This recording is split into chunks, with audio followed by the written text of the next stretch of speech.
আল্লাহর ইবাদত করে, আবার এটারও মনে করেন না এটা কিছু একটা, যেমন আপনারা মাজারে মনে করেন কিছু একটা। এই যুগ কি ঠিক? একদিক দিয়ে আল্লাহরও সেজদা দেন, আবার আরেক দিকে দিয়ে হিনেও সেজদা দেন, তো লাভ কি? একদিক দিয়ে আল্লাহরে সেজদা দেন, আবার আরেক দিক দিয়ে ওইখানে গিয়ে সেজদা, কিছু একটা আছে। ঠিক এই যুগেও কোন হুজুর একজনে বুঝায় ভাই এটা ঠিক না, এটা অন্যায়, সব শুনে মনে মনে হাতুর আমনের কত বড় বড় হুজুরে আমারে বুঝাইছে, হেরাই পারে না, আমনে কি আসেনি? এরা বলতেছে আল্লাহ আমরা শুনলাম, আল্লাহ কয় হাবিব এরা যে বলছে না আমারে শুনলাম, আসই না আমি আল্লাহ তো মনের খবরও জানি, মনে মনে কয় কি এর শুনলাম, মানি না, আসই না। আমরা মসজিদে সেজদা দেই কার কাছে? তাহলে আমার ইমান আমারে কার দরবারে সেজদা দেওয়ায়? জোরে কর না, আমার ইমান আমাকে কার দরবারে সেজদা দেওয়ায়? ঠিক তো? কারো ইমান যদি তারে মসজিদেও সেজদা করায়, আবার বাজারেও সেজদা করায়, বুঝতে হবে তার ইমানও তাকে শিরিক করায়।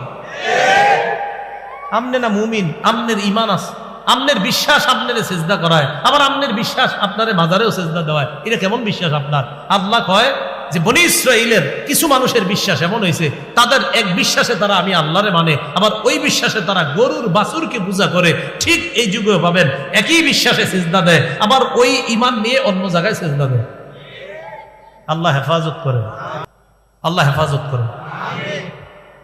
আল্লাহ কয় মুসা নবী নিদর্শন নিয়ে আসছে, আসার পরেও তোমরা বাছুর পূজা কেন করলা? আমি আল্লাহরে এক মানার পরেও এই অত্যাচার, আনতুম জালিমুন, তোমরা জুলুম করা অবস্থায় এই কাজটা কেন করলা? তোমাদের এই স্বভাব তো আগে থেকে।